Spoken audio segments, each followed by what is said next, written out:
안녕하세요. 상큼한 6월에 이렇답니다. 네, 정말 오랜만에 알파조님과 상큼한 6월. 더워 죽겠다. 아 뭐야 이렇게 호응을 안 해줘요.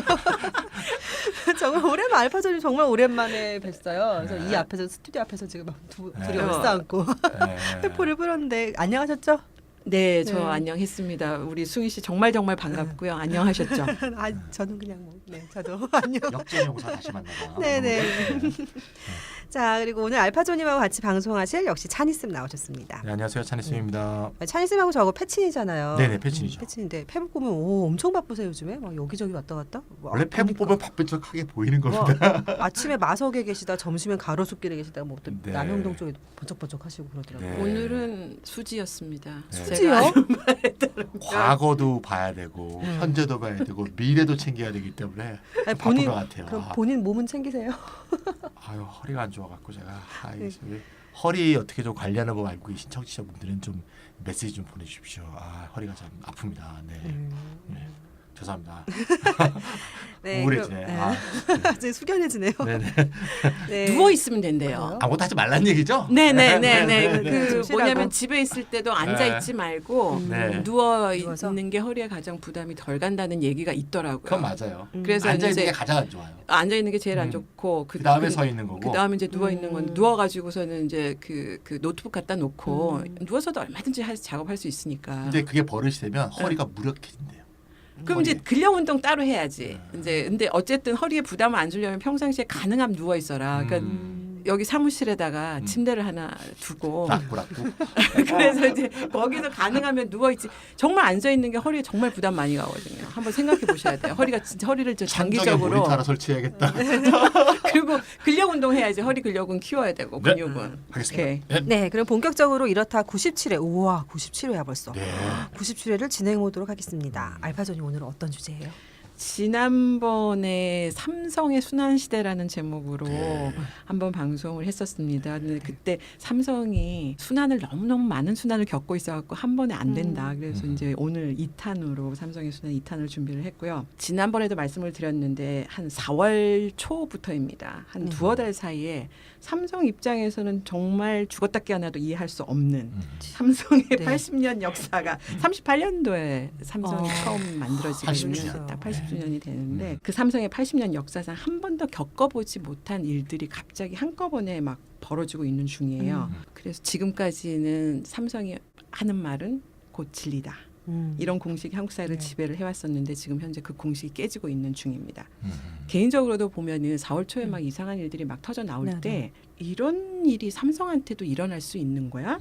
정말 생각하지 못했었던 거거든요. 그래서 왜 이런 일이 일어날까? 곰곰이 생각해봤는데 제 잠정 결론은 뭐냐면 2016년 우리 겨울부터 시작됐던 촛불혁명하고 무관하지 않을 것 같다 이런 생각이 들어요. 그죠. 뭐 삼성 입장에서는 꿈인가 생신가 할 거예요. 그러니까요. 이거 어떻게 된 네. 일인가 싶을 것 네. 같은데. 근데 과거에도 저항은 항상 많았잖아요. 그렇죠? 그렇죠. 정치 권력이나 시민운동의 정면을 부딪혔던 적이 많았었는데. 알았었죠. 근데 정권을 끄집어내릴 정도의 그런 그 정도의 위력을 가졌던 혁명 그건 두 번밖에 없었던 두 거죠. 번밖에 없죠. 예. 4.19하고 예. 이제 지난 촛불혁명. 그렇죠. 87년에도 엄청 뭐 났었다면서요. 네, 87년 근데 딱 직선제 기간까지밖에 못했죠. 아, 그래서 선거를 했는데 정권을 대통령 끌어들이지 못하고. 직선제에서 대통령 선거를 했는데 노태우가 당선이 됐어요. 근데 참 지금 젊으신 분들은 잘 네. 모르시지만 노태우가 그 대통령 된 게 네. 정말 실망감이 컸어요. 그래서 그때 진짜 88년도에 충격 어마어마하지 우리들은. 많은 분이 자결을 하셨어요. 88년도에. 진짜요? 네, 그러니까 오. 조성만 열사 투신 자살했지,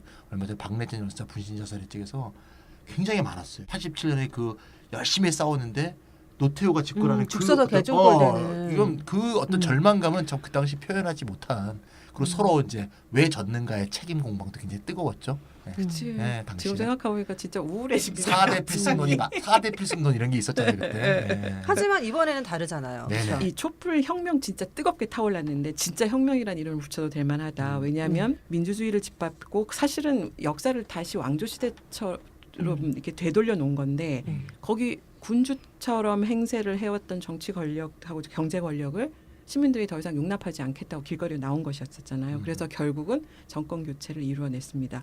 지금 광화문 광장에서 촛불은 이제 사라진 지 오래됐지만 그 당시 수백만 매주 모여서 수백만의 촛불이 타올랐을 때 그때 바랬던 것들 그게 뭐냐면 민주주의를 다시 회복하자. 그리고 정의를 바로 세우자. 이게 이제 시대적 소명이다. 이런 시대적인 메시지를 갖다가 남겼고 아직 이 메시지는 여전히 살아있다는 생각이 드는데 그래서 제 생각에는 그 시대적 소명을 실천하라는 민주시민의 명령 영어로 이제 맨데이트라고 하는 이 맨데이트. 민주시민의 명령이 2017년 더불어민주당의 후보였던 문재인 대통령 정권을 지금 만들어낸 것이다. 이렇게 제 해석입니다. 네, 뭐 대통령 본인도 그건 잘 알고 계실 거라고 보고요. 근데 음. 이제 문제는 이제 모처럼 민주정부가 출범했는데 10년 만이죠. 예, 근데 문재인 정부의 핵심 인물들 중 상당수가 네. 98년부터 2007년 그 10년, 10년 동안. 그 시절에 네. 신자유주의에 사실 충실한 경제 정책을 진두지휘한 경력을 가지고 있는 사람들이 사실 많잖아요. 예. 김대중 정권 때는 IMF 소위 말하는 IMF 그러니까. 구조개혁 자체가 신자유주의의 네. 이제 그 대표적인 그렇죠. 그 개혁 정책이었던 맞습니다. 거고, 근데 그걸 그대로 이어가면서 노무현 정권 때 이제 음. 신자유주의 경제 정책을 펼쳤으니까 네, 네. 그러니까 10년 그 민주정부 때가 사실은 신자유주의 경제 정책의 전성기였다 이렇게 볼 네. 수도 있거든요. 네. 이제 그래서 그 민주정부 10년 동안에 삼성공화국이라는 말도 그때 맞습니다. 나오는 것입니다. 확고한 어떤 자리를 차지했죠. 그렇죠. 그래서 문재인 정부의 지금 현재 실세하고 핵심 인사들이 사실은 그 과거에 대해서 어떤 명확하게 자신들의 입장을 밝힌 적은 없습니다. 그러니까요. 그러니까 그때 신자유주의 경제 정책 때문에 참 사람들한테 미움을 많이 받았어요. 네. 당시에. 근데 그거에 대해서 공개적으로 우리는 그 당시의 경제 정책에 대해서 이렇다 저렇다 이제 입장을 밝힌 적은 없고 공식적으로 근데 뭐 간간히 개인적으로 과거를 이제 돌아보면서 평가하기를 김대중 정부나 노무현 정부 당시의 경제 정책 자체는 옳았던 것이다. 그때 시대를 좀 잘못 만났을 뿐이다. 이제 이런 식으로 자평하는 야. 사람들이 좀 네. 있는 것으로 알고 있습니다. 예. 어쨌든 지금의 문재인 정부가 과거에 잘못한 게 없다 이렇게 생각하는 사람들이 훨씬 더 많은 것 같아요. 아, 이거 그래요? 나중에 잘 모르겠는데 확실하진 않지만 왜냐면 조 박사 공식적으로 얘기를 믿을 만한데 이건. 공식적으로 과거 정책에 대해서 네. 노무현 정권에 대해 정부에 대해서 평가를 하진 않았기 때문에 네, 저도 네. 뭐라 얘기할 수는 없지만 기본적인 입장이 과거에 잘못한 거 없다 아니까라는 생각을 하고 있고 그다음에 아마 그 당 대부분의 사람들이 그런 생각을 하고 있을 거라는 생각을 하고 있고 그런데도 촛불혁명 덕에 대선에서 승리를 한 거잖아요. 그래서 맞습니다. 정권을 잡았던 네. 만큼의 정치 권력이든 자본 권력이든 왕조시대 군주처럼 행사하면서 민주주의를 짓밟아서는 안 된다. 이 정도는 지금 문재인 정부의 실세들이나 핵심 인사들도 알고는 있겠죠. 그렇죠. 맞아요. 네. 근데 요즘 또 보면 주위에서 무조건 이제 정부가 하는 일에 대해서 이제 쉴드를 치는 사람들 좀 꽤 있더라고요. 무슨 빠라는 말이 많이 붙죠 요새. 네네. 근데 또 반면 또 많은 사람들이 이렇게 음. 부릅뜨고 지켜보고 있는 사람들이 있거든요. 그러니까 자기들이 약속했던 것, 그러니까 적폐청산, 적폐청산. 네, 적폐청산 이런 어디까지가 과업을, 적폐일까? 네, 근데 문제는 실천할 수 있을지, 뭐 네. 신용만 내다가 흐지부지 못 끝날지 지켜봐야 될 것 같아요. 저는 적폐청산 얘기는 적폐라는 게 진짜 오랜 세월 쌓아져 그렇죠. 온 거잖아요. 어마어마하죠. 그러면은 이 적폐가 이명박 정권 때까지의 지난 10년을 얘기하는 건 아닐 테고 뭐 그 전전으로 계속 거슬러 올라갈 텐데 어쨌든 간에 촛불혁명 덕분에 이제 정권을 잡은 것이고 그걸 이제 문재인 정권의 핵심 인사들도 잘 알고 있기 때문에 바로 그 때문에 무너진 민주주의를 바로 세우라는 촛불혁명의 명령을 아마 이번 정부는 무시할 수는 없을 거라고 네. 생각이 들고요. 이런 맥락에서 보면은 지금 아까 좀 전에 말씀드렸던 것처럼 올해 4월 초부터 삼성한테 이상한 일들이 막 벌어지고 있는데 온갖 순환을 겪고 있는데 한국 사회에서 아마 그 민주주의를 바로 세우는 과정의 자연스러운 산물이지 않을까 이제 이걸 이렇게 해석을 할 수도 있을 것 같고요. 박근혜가 늘 입에 달고 있었던 말이 있어요. 비정상의 정상화라는 얘기를 그래서 비정상회담도 있었나? 비정상의 정상화라는 네. 얘기를 하면서 네. 온갖 개혁을 해야 된다고 이제 막 아. 얘기를 하고 다녔었는데 4년 좀 남짓한 집권 기간 동안에 네. 지금 그 올해 4월 초부터 이제 삼성이 겪고 있는 이 순환이 바로 박근혜가 얘기했던 비정상의 정상화의 과정이지 않을까 이런 생각이 들고요. 그 삼성의 말이 곧 진리라는 이것처럼 비정상적인 게 어디 있어요. 네. 근데 그 비정상을 이전까지는 정상으로 여겼던 그런 뒤틀린 시대가 있었는데 네. 이게 이제 촛불혁명으로 인해서 이게 뒤흔들리기 시작을 한 거 아니냐. 촛불혁명 이후에는 이런 비정상이 정상으로 이제 여겨졌던 이게 계속될 수는 없지 않을까 이런 생각이 듭니다. 제발 뭐 그렇게 되었으면 좋겠는데 네. 갑자기 저는 그 이건희 씨가 했던 말들이 막 떠오르던데 네. 그런 말 했잖아요. 우리나라의 기업은 이류, 관료는 삼류, 정치는 사류다. 그리고 뭐 마누라 빼고 네. 다 바꿔라. 뭐 이런 게 막 신문에 대서특필되고 그랬잖아요. 저희가 이번에 이제 97회인데 네. 이렇다 96회 하는 동안에 한 번도 악플이 없었거든요. 저희 페북이건 블로그건. 네. 아. 이 저번에 삼성의 수산시대에 일탄 났을 때 처음으로 악플이 올라왔어요. 와. 니들이 삼성 덕에 살고 있는데 어쩌고 뭐 그런 거 있잖아요. 저 삼성 덕에 삼성 살고 망하면 있다고 나라- 생각해본 적 한 번도 없는데요. 이야 정말 그래서 아니 이게 무슨 뚱딴지 같은 소리예요. 삼성 덕에 살고 있다니. 그러니까 이 삼성 말이 진리라는 이 이데올로기에 사로잡혀 있는 국민들이 정말 많다는 거예요. 근데 그런 것도 네. 있고 삼성이 우리나라 경제에 정말 크게 기여한다 아하. 그런 생각하고 계신 분들 많으실 거예요. 그러니까요. 네, 그럼 오늘 삼성의 순환시대 2탄입니다. 네네. 네, 저번 1탄에서는 삼성생명을 중심으로 삼성 제국의 문제를 파헤쳤었잖아요. 네네. 저도 그때 방송 들었는데 음흠. 1탄 진행하셨던 마돈나님 정말 안타까우실 것 같아요. 오늘이 더 재밌는데 네. 듣고 계시려나? 네네. 자, 오늘은 삼성이 어떤 기업을 중심으로 파헤쳐 보실 건가요? 오늘은 삼바입니다. 삼바 아, 삼바 삼바 여인. 아, 지금 죄송합니다. 정말 뜨거운 이슈인데 네. 삼바는 삼성 바이오로직스의 약칭입니다. 네. 그래서 삼성 바이오로직스 삼바라고 이제 사람들이 부르는데 아, 최근에 네. 그 오늘은 이제 삼바를 중심으로 다뤄보고. 근데 이 삼성바이오로직스가 코스닥 불꽃 상승을 주도했던 업종, 그 네. 제바헬이라고 하더라고요. 제약 바이오 헬스 그 중에 맞습니다. 하나. 네, 그렇죠. 그러다가 대표 어느 날 주자 갑자기 셀트리온이 이제 첫 대박을 터뜨렸고. 네, 맞아요. 셀트리온. 그러다 요즘 갑자기 그냥 이렇게 되는 바람에 네, 완전 망했죠 지금. 네, 주가 네, 네. 폭락했습니다 지금. 그래서 네. 금감원에서 분식회계 판정 받았잖아요, 그렇죠? 네네. 그리고 금융위의 최종 판정을 기다리고 있다, 뭐 이렇게 말씀하시고 있다. 네네. 지금 아직 금융위가 어저께 6월 어저께죠. 7일 날 금융위의 증권선물위원회가 이제 첫 회의가 열렸습니다. 근데 혹시 저는 이제 어저께 결론이 나오나 네. 하고 두 눈을 부릅뜨고 쳐다봤는데 역시 안 나왔더라고요. 근데 지금 6월 13일이 선거잖아요. 네. 네네. 선거 전에 만약에 증선이가 결론을 한번 내본다 생각해 보세요. 네. 주식시장에 어떤 일이 벌어지겠습니까? 그렇죠. 그럼 선거 전에 완전 주식시장 이거 엄청 출렁거릴 거거든요. 넘기고. 그다음에 삼바 주가 폭락할 거고 다시 이제 그러면 이게 선거 분위기 완전 망칠 것 같아요. 제 생각에는 만약에 이제 선거 전에 결론이 나오면 그래서 어쨌든 6월 7일 어제는 결론이 안 나왔습니다. 그리고 6월 이제 10일 북미 정상회담으로 선거를 하는 거죠, 그죠? 근데 네, 그래서 이제 그 그런 이슈를 뜻이죠. 흐릴 만한 여기에 찬물 떼지 말아라. 그러니까 그 북미 정상회담 분위기 이슈를 좋은데. 흐릴 만한 그치. 다른 네. 이슈들이 터지면 안 될 거 맞습니다. 안 되는 게 뭐 좋을 것 같고 뭐 네네. 기타 등등 뭐 여러 가지 이유가 있지 않을까 싶은데 어쨌든 어제는 결론이 안 나왔고요. 이게 재미있는 게 5월 29일입니다. 5월 지난 언제 5월 29일 몇 주 안 됐는데 네. 시민단체 투기자본감시센터입니다. 투감센터. 투감센터가 네, 유명했죠 옛날에. 네. 이재용 부회장을 비롯한 삼성전자 핵심 경영진하고 삼성 삼바 네. 대표와 임원 등 총 26명에 대해서 음흠. 특정 경제 범죄 가중처벌 등에 대한 어, 사기 혐의로 사기. 검찰에 야. 고발을 합니다. 네. 투감센터는 검찰 고발장에서 삼바의 상장 과정이 이재용 부회장의 경영권 승계 과정의 일환이었으며 이를 위해서 박근혜 전 대통령과 최순실 등 국정농단 세력에게 뇌물을 제공하고 사기 상장을 벌였다 이렇게 주장을 하고 있습니다. 네네. 그래서 그 이 부회장이 이제 인용을 해보면은 네. 그 박근혜 전 대통령 등 절대 권력을 뇌물로 장악해서 삼성공학을 만들었다 이런 표현을 쓰고 있고 네네. 그다음에 재산 불리기 극대화 차원에서 삼바를 상장해서 막대한 이익을 챙겼다 이제 이런 주장을 하고 있습니다. 그래서 이 부회장이 삼성공화국 황제의 막강한 힘을 발휘해서 상장 규정을 개정시킨 다음에 삼바를 상장해서 국민을 속였다. 대낮에 분식 회계를 하고 상장 규정을 개정해서 수조 원의 사기 횡령을 했다.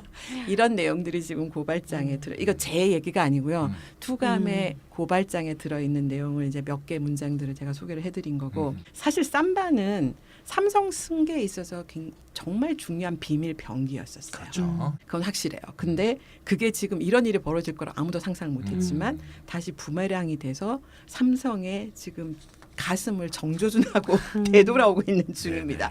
그래서 이 삼성 승계의 큰 빅픽처예요. 이거는 뭐 한두 해에 해결될 수 있는 사안은 아니고 수년 동안 이제 굉장히 다 이제 차근차근 준비해왔던 이 빅픽처가 있는데 이 자체를 뒤흔드는 지금 심각한 사태로 지금 번지고 있는 중입니다.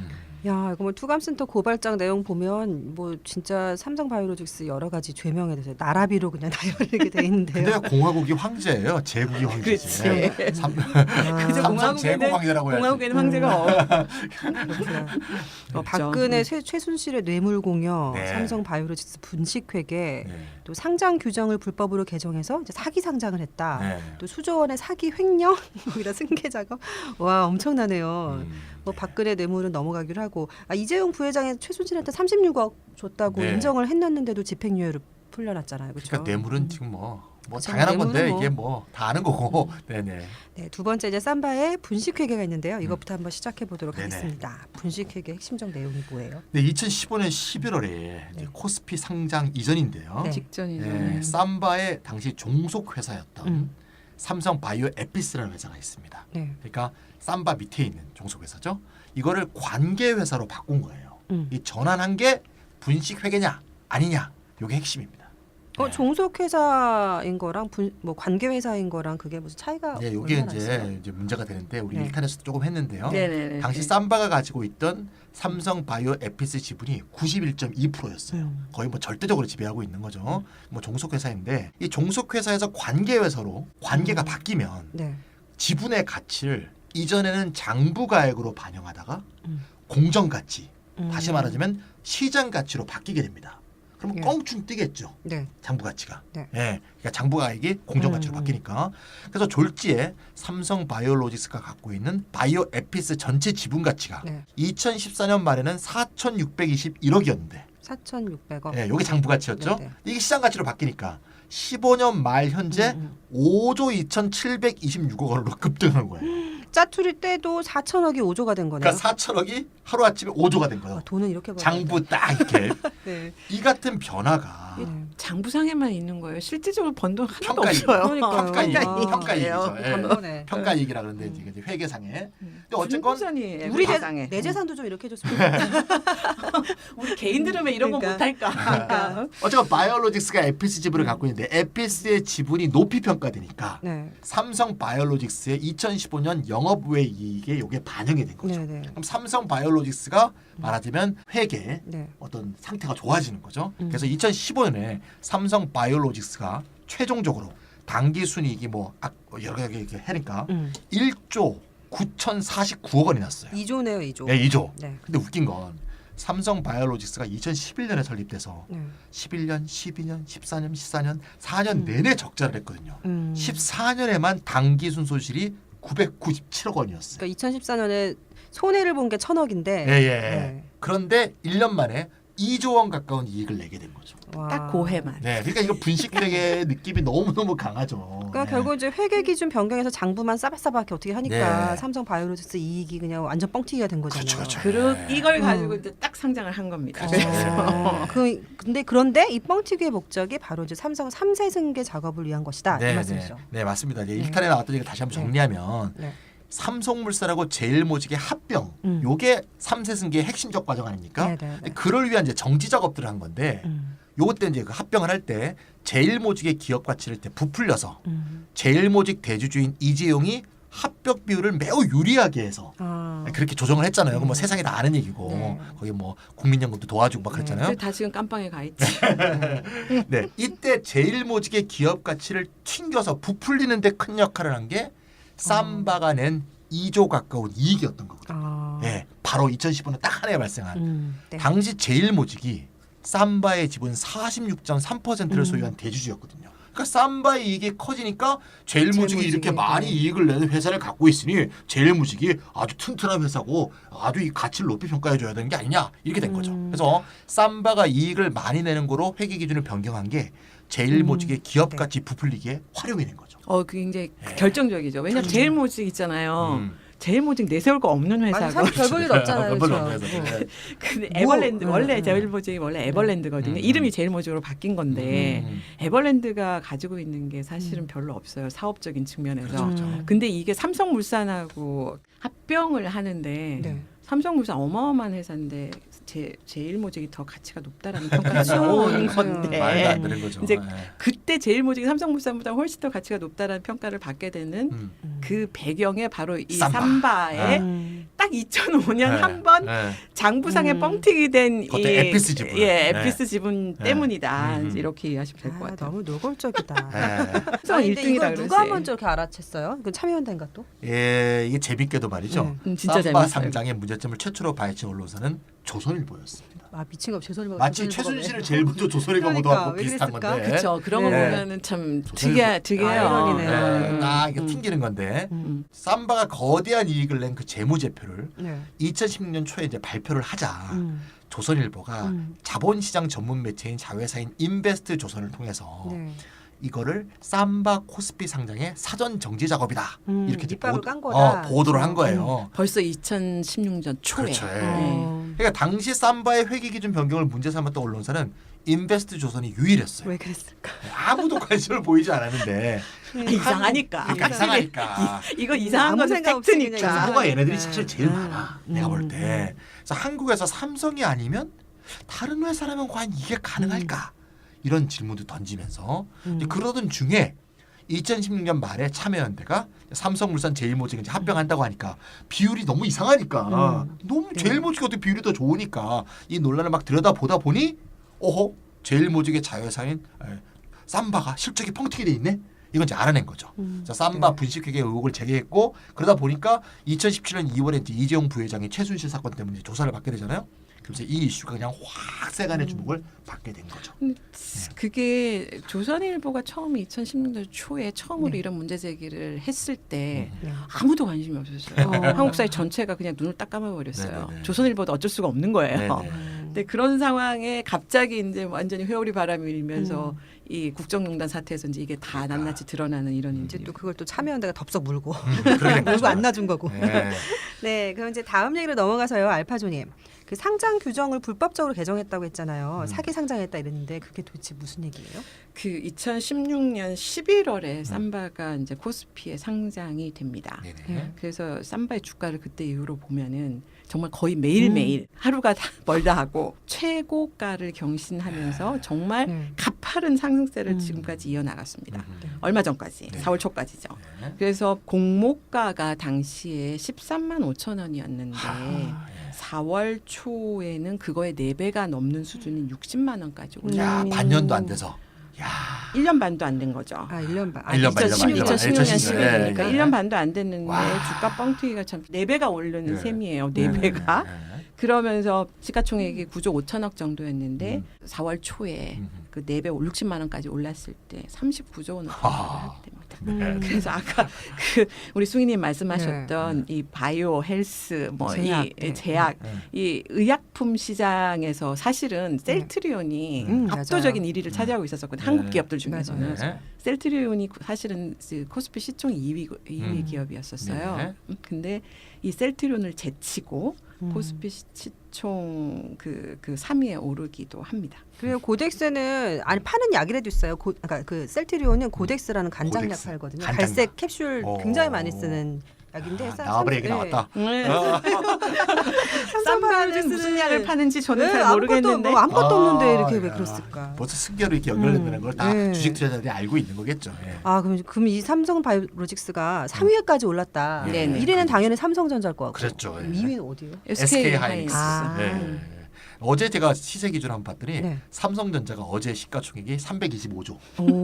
SK 하이닉스가 66조니까. 뭐 잽도 안 되는 거지. 뭐, 비교가 안 되는 네, 거죠. 네, 네. 아니 4년간 계속 이제 적자 보고 막 이러다가 상장하자마자 네. 막 세계적인 반도체 전자업체 막 이거 다 두 개죠, 1, 2위. 막 거기를 뒤따르면서 시가총액 3위가 된다. 네. 아주 말이 안 약이 되잖아. 뭔지도 모르겠는데. 네, 네. 뭐 이게 무슨 뭐 어떤 복제약을 얼마나 성공했는지 네, 너무 아무도 밑도 끝도 모르는데 없네요. 어쨌든 이런 일이 벌어졌습니다. 네. 삼성이기 때문에 가능한 일이었겠죠. 당연히 그러니까 상장 당시에는 이 삼바의 시총 순위가 국내 30위였었습니다. 아. 근데 1년 반도 안 되는 시간에 정말 단숨에 코스피 S&P 시총순위 3위를 차지하는 이런 절대 강자로 부상을 한 것이고, 근데 여기서 상식적으로 좀 이해가 안 가는 대목이 하나 있는데 네. 삼바의 설립 자본금이 3천억 원이었었어요. 네. 그러다가 말씀드린 거 2011년부터 해가지고 4년 내내 적자를 보고 있었고, 그 다음에 2015년도에는 누적 적자가 이제 5천억을 넘어가지고 이제 자본 잠식 잠식됐네요. 상태까지 이제 가 있는 이런 네. 상태의 회사가 그 장부상의 평가 이익이 갑자기 발생하면서 에피스 덕에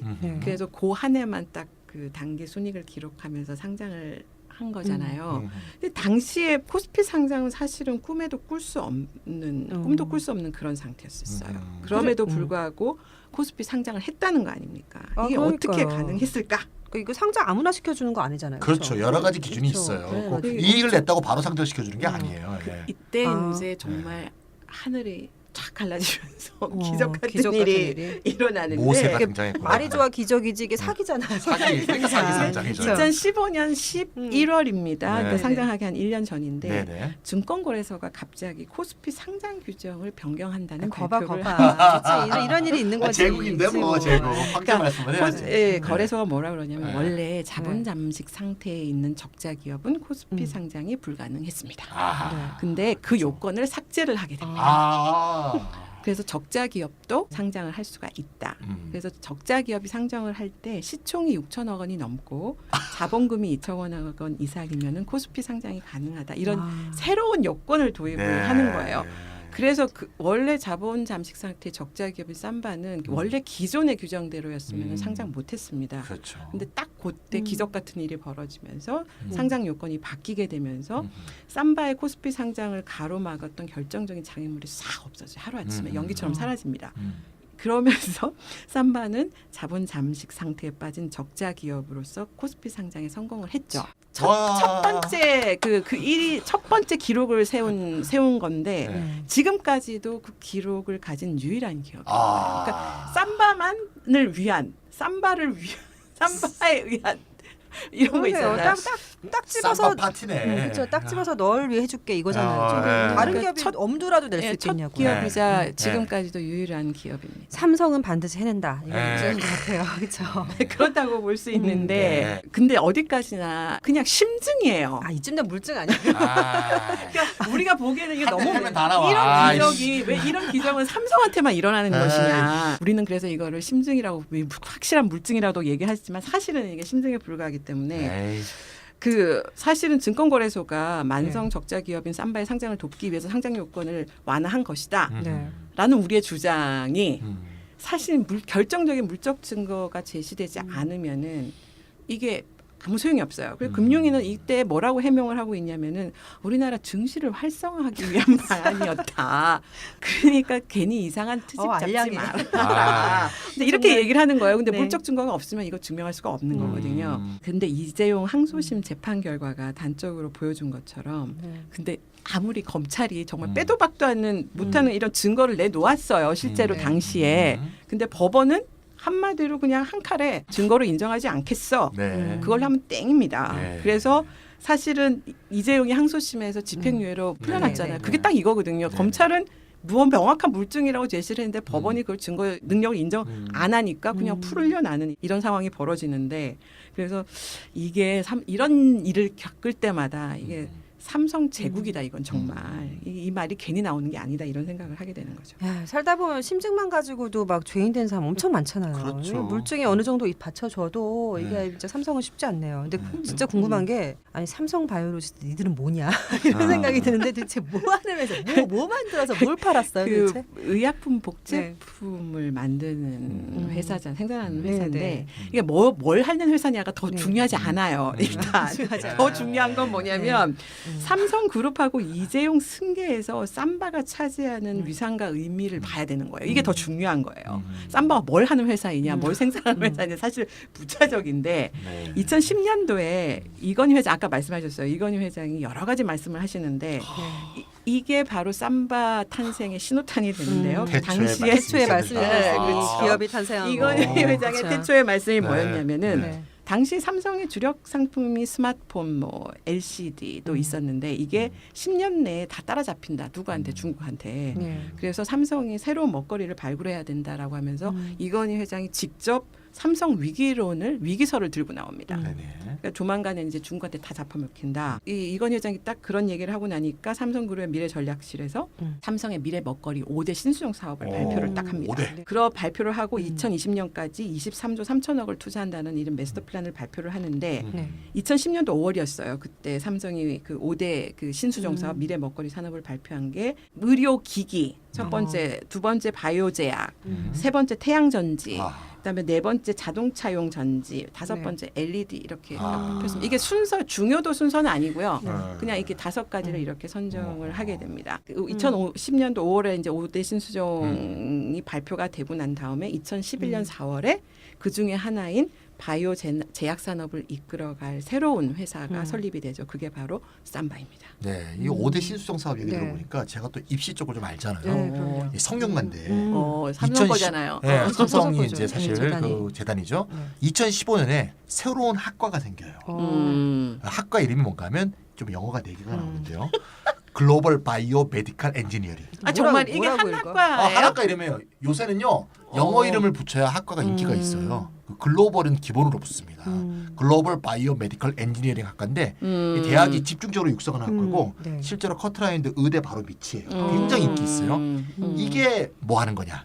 의료기기와 관련된 전문 인력을 양성하는 거거든요. 그러니까 신수종 사업에서 첫 번째 얘기했던 의료기기 요 인력 양성 이 글로벌 바이오 메디컬 엔지니어링이니까 어쨌건 진행이 되긴 되는 거네요 지금 하여튼. 그렇죠. 지금 네. 그러니까 이건희 회장님의 말씀을 네. 누가 그러니까요. 감히 네, 네, 네. 그러니까 근데 말씀에 맞습니다. 따라서 기업도 생기고 네. 학과도 생기고 네, 생기고. 정말 태초에 말씀이 있어야 돼요.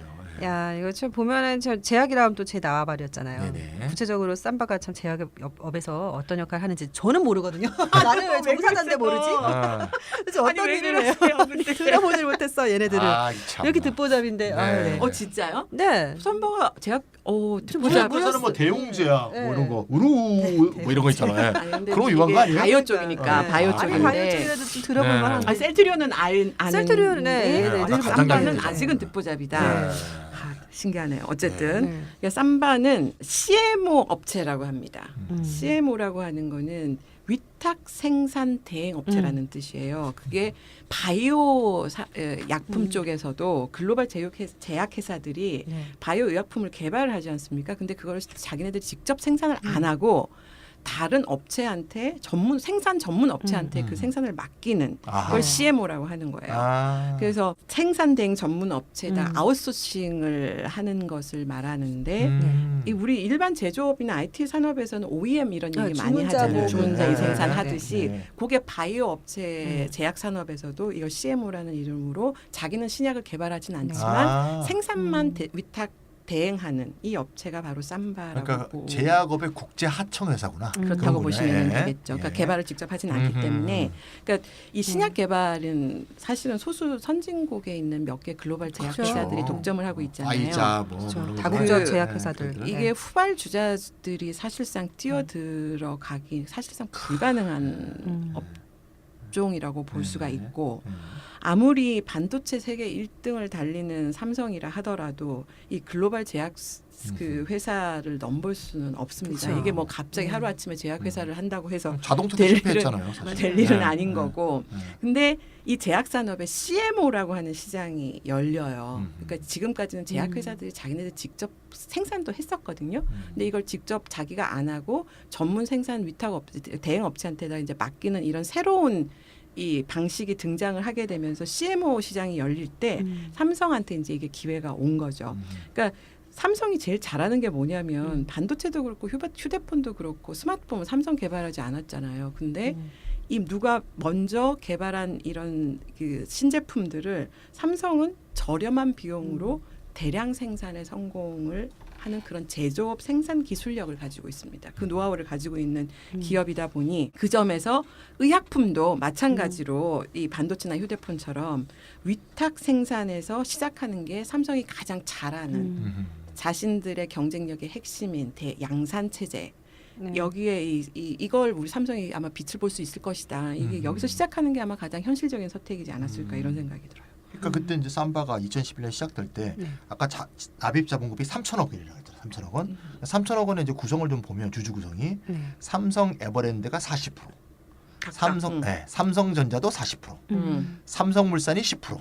그다음에 미국계 보건의료 데이터 회사인 퀸타일즈라는 회사가 10% 이렇게 해서 이제 납입 자본금이 딱 들어간 거거든요. 근데 삼성전자는 뭐 그렇다 하더라도 그렇죠. 이 제약 쪽에 놀이동산하는 에버랜드가 같은 액수 지분을 투자했는데 참 특이하네요. 굉장히 황당하죠. 예. 튤립 이게 축제 하는데 표팔아서 전자하고 에버랜드가 이게 비교가 안 되는 회사인데 네네. 12년 말 기준으로 당시 에버랜드는 매출액이 3조, 와. 당기 순이익이 1,400억. 와. 그래도 우리가 놀이동산 많이 놀러 간 거죠. 네, 예. 튤립 축제 표팔아서. 그다음에 이제 에버랜드가 뭐 네. 그 급식업체 이런 것도 했어요. 네, 네. 삼성전자는 매출액이 200조, 거의 에버랜드 67배.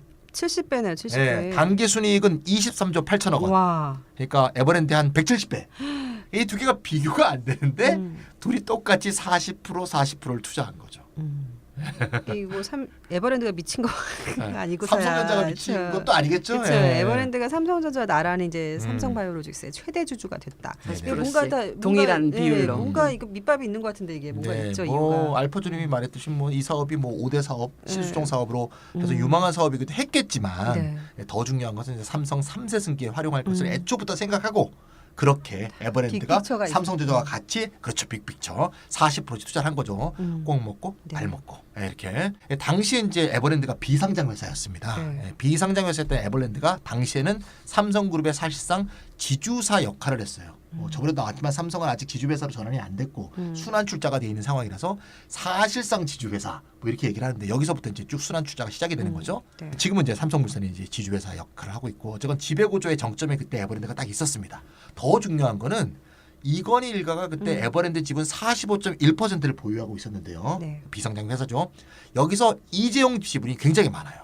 당시 25.1%로 이재용이 에버랜드의 최대 주주였어요. 그러니까 이재용 부회장은 근데 에버랜드를 제외하면 다른 삼성 계열사에는 지분이 거의 없었어요. 그러니까 이 에버랜드로부터 돌려줘야 이게 3세 승계가 어떻게 될 수가 있는 거죠. 구도가 그려지는 거죠. 그래서 이재용이 가장 많은 지분을 보유하는 회사가 에버랜드였기 때문에 삼성의 승계자국은 모두 에버랜드를 중심으로 에버랜드에 유리한 방식으로 그래서 에버랜드가 40%를 투자하게 이렇게 다 만든 거죠. 그래서 에버랜드의 삼바 투자도 바로 승계를 위한 전형적인 재산 부풀리기를 위해서 그 전략을 이렇게 가동시킨 것이다. 이렇게 말할 수가 있습니다. 뭐 의심의 여지가 없는 것 같아요. 제가 제가 봤을 때. 그러게요. 이건 심증 정도가 아니고 이건 그것이 알고 싶다. 그냥 스토리야. 예. 아니 그런데 이재용이 삼성물산을 합병할 때는 제일모주 대주주였잖아요. 네네네. 그럼 그 전에 에버랜드 대주주였던 네, 그게 좀 거예요? 복잡한 과정이 있는데 네. 간단하게 먼저 얘기하면 에버랜드가 나중에 제일모직으로 회사 이름을 바꿔요. 사명 변경을 해요. 그러니까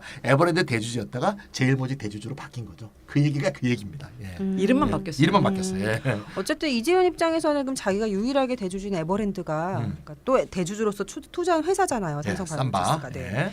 그럼 또 삼성그룹의 전략적 미래 사업 이렇게 막 이제 타이틀이 붙어 있으니까 남다른 또 의욕을 가지긴 했을 것 같다는 생각이 들기는 해요. 그 이재용 부회장한테 네. 쌈바는 이게 또 다른 특별한 의미가 있는데요. 네.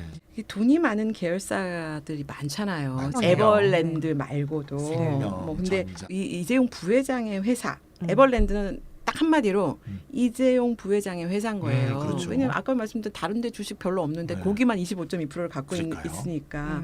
그래서 이재용 부회장의 회사로 인식되는 에버랜드가 설립한 삼바는 네.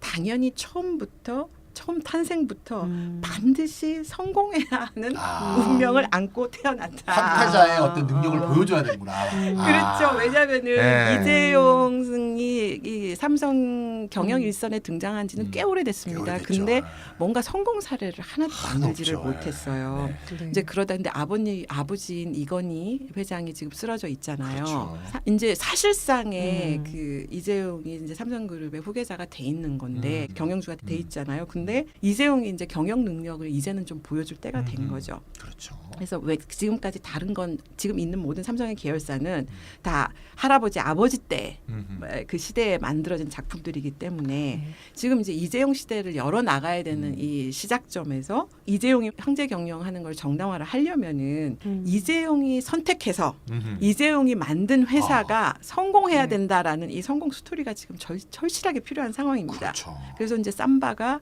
바로 이제 그 대상으로 이재용의 성공 스토리를 입증하는 그 대상으로 선정됐다 이렇게 보면 될 여러 것 가지 의미가 있네요. 같고요. 삼바가. 예. 근데 저는 좀 이해할 수 없는 게 왜 네. 하필이면은 제약산업 아실 거 네. 아니에요, 우리 숭이님. 성공까지 길이 정말 멀고 길고 네. 험난하게 짝이 없습니다. 바이오 제약이라는 게. 근데 왜 이걸 이재용의 성공을 입증하는 성공 스토리의 대표 기업으로 선정을 했을까? 왜냐 아까 좀 전에 말씀드렸지만 에버랜드는 가진 돈이 없지만 삼성전자가 40%를 또 투자해서 나란히 이제 대주주잖아요. 네. 벌은 돈이 아무리 많아도 돈이 주체할 수 없이 또 많아도 바이오 제약 회사의 성공을 돈으로 만들어낼 수 있을까?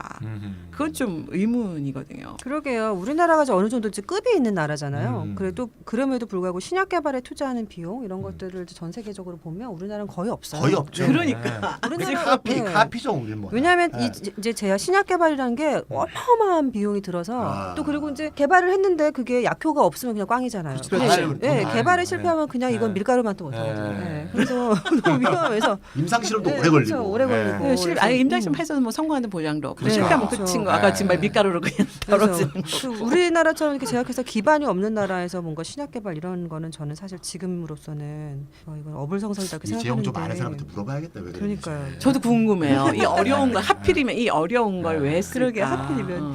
이건희 회장이 던져놓은 말 때문에 한 건가 하는 생각도 그죠. 아니 예를 들면은 아까 얘기했던 5대 수종 산업 보면 의료기기도 있고 LED도 있고 네네. 뭐 전지 쪽이 어, 차라리 전기차. 그쪽은 그러니까 차라리 그쪽은 그쪽은 차라리 더 나을 괜찮은 것 것 같은데. 같은데 왜 제약 산업이었어요? 하필이면 삼바였을까 이런 생각은 좀 들어요. 네. 여러 가지 의혹을 우리가 가지고 네. 네, 잠깐 쉬겠습니다. 다시 돌아올게요.